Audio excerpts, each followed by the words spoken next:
sehari-hari, apalagi sebagai mahasiswa hubungan internasional, kita pasti pernah mendengar istilah joint operation sebagai salah satu aktivitas diplomasi pertahanan. Apa sebenarnya joint operation itu? Menurut Carpenter dalam tulisannya Joint Operation in the Gulf War, joint operation atau operasi bersama atau operasi gabungan merupakan suatu perintah interaksi militer. Operasi bersama yang bersifat militer ini berupa tindakan yang dilakukan oleh pasukan-pasukan yang menjalankan tugas dan perintahnya yang telah ditentukan oleh hubungan antar negara satu sama lain sebelumnya.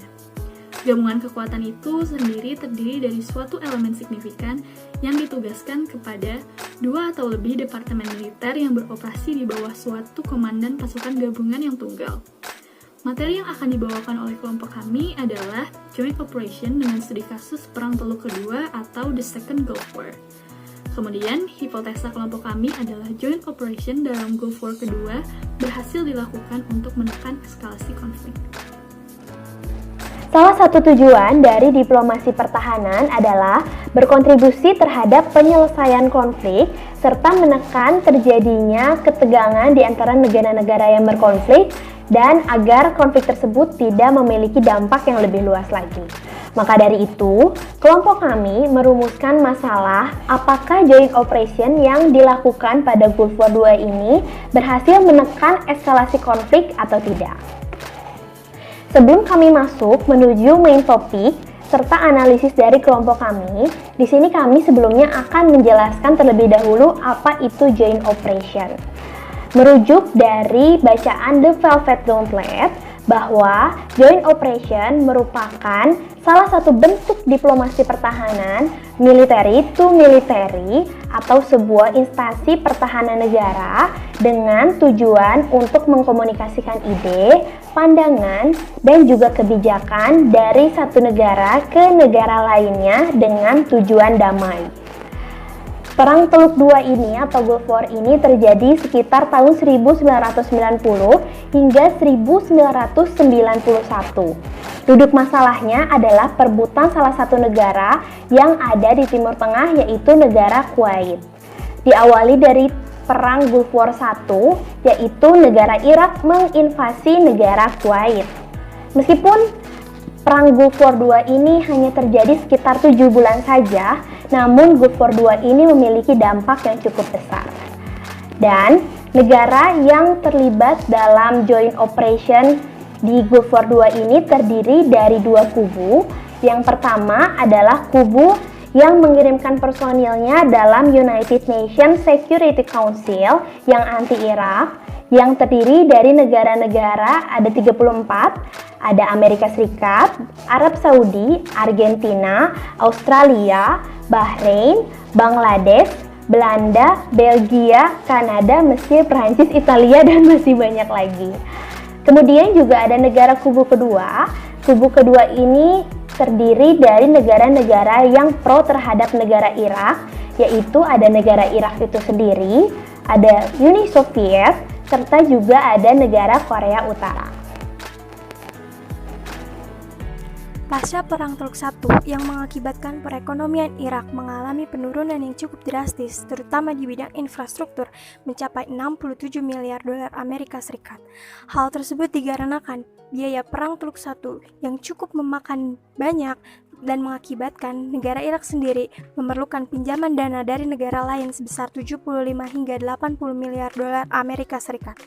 Hal tersebut dijadikan alasan mengapa Perang Teluk II bisa terjadi, yaitu invasi yang dilakukan oleh Irak pada Kuwait, mengingat bahwa Kuwait adalah salah satu negara yang kaya akan sumber daya alam terutama di bidang minyak. Saddam Hussein berharap ketika Irak melakukan invasi kepada negara Kuwait, hal tersebut bisa memperbaiki perekonomian di dalam negara Irak itu sendiri.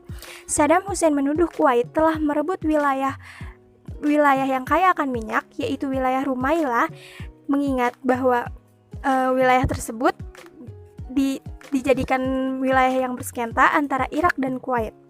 Hal lainnya adalah mengingat bahwa Kuwait melakukan pelanggaran produksi yang telah disepakati berdasarkan OPEC, yaitu melakukan produksi secara berlebihan di bidang minyak yang mengakibatkan nilai minyak anjlok, dan hal tersebut mengakibatkan perekonomian Irak mengalami penurunan yang sangat signifikan dikarenakan Irak memiliki komoditas utama yaitu minyak bumi.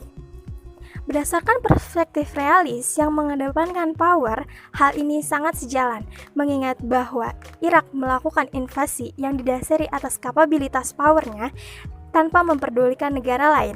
Hal yang dipedulikan Irak pada saat itu adalah tercapainya national interest. Invasi tersebut ditentang oleh pihak Amerika Serikat serta PBB yang mengakibatkan penurunan anggota militer dan mengakibatkan Perang Teluk II terjadi. Kemudian, analisis kelompok kami perihal Perang Teluk II ini adalah dipicu adanya invasi Irak terhadap negara tetangganya yang sangat kaya akan minyak yaitu Kuwait. Pihak Amerika Serikat mengutuk hal ini dan membentuk suatu koalisi dengan negara-negara lain untuk menghalangi invasi atas dalih pelanggaran hak-hak kemerdekaan Kuwait. Koalisi untuk mengeluarkan Irak dari Kuwait atau disebut juga dengan Joint Operation dibentuk pada tanggal 17 Januari 1991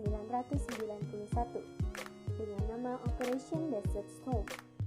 Amerika Serikat mengirimkan 450.000 pasukan, Inggris mengirimkan 40.000 pasukan, Perancis mengirimkan 1 divisi lapis baja, dan total 32 negara lain yang ikut mengirimkan bantuan sebagai negara koalisi. Joint Operation ini merupakan langkah yang diambil setelah negara koalisi gagal memberikan sanksi ekonomi dan sanksi diplomatik terhadap Irak karena diabaikan oleh Saddam Hussein. Pada akhirnya, tanggal 28 Februari 1991, Irak berhasil dikalahkan setelah 100 jam pertempuran tanpa henti dengan Amerika Serikat dan negara koalisi, di mana Irak pun akhirnya setuju untuk melakukan gencatan senjata. Kekalahan Irak ini kemudian diumumkan oleh Presiden Amerika Serikat dengan menyetujui 12 resolusi PBB yang isinya antara lain, Irak harus mengembalikan tawanan dari negara-negara anggota PBB, Irak juga harus mengembalikan tawanan dari negara Kuwait, dan Irak di masa depan tidak boleh mengklaim apapun terhadap Kuwait. Sehingga, Joint Operation atau operasi gabungan ini dikatakan berhasil karena Irak pada akhirnya mundur dari Kuwait. Kesimpulan dari kelompok kami bahwa Kuwait merupakan negara kecil yang kaya akan minyak bumi. Hal tersebutlah yang menjadikan Irak sangat menginginkan negara kecil tersebut. Selain itu, pasca Perang Teluk I, keadaan ekonomi Irak semakin memburuk. Ditambah lagi kepentingan pribadi dari Saddam Hussein membuat Irak ingin terus melakukan invasi terhadap Kuwait.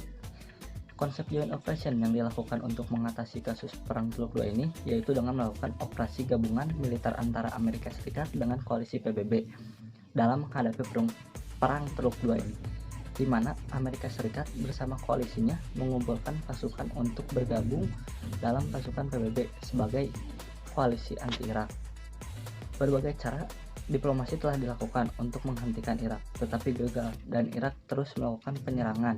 Pada akhirnya, kami menyatakan bahwa Joint Operation ini dianggap berhasil dan sesuai dengan analisis yang dipaparkan karena pasukan Irak berhasil dipukul mundur dan kalah karena terdesak oleh Amerika Serikat dan koalisinya yang memiliki kekuatan sangat besar. Kekalahan ini pun diperkuat juga dengan bukti Irak yang menyetujui 12 resolusi yang diajukan oleh PBB. Dengan demikian, merujuk pada hipotesis yang telah kami sebutkan sebelumnya, benar bahwa adanya joint operation yang dilakukan di Gulf War II ini dengan melakukan operasi gabungan dapat menekan eskalasi konflik. Sekian dari kelompok kami, mohon maaf bila ada kesalahan. Wabillahi taufiq wal hidayah. Wassalamualaikum warahmatullahi wabarakatuh.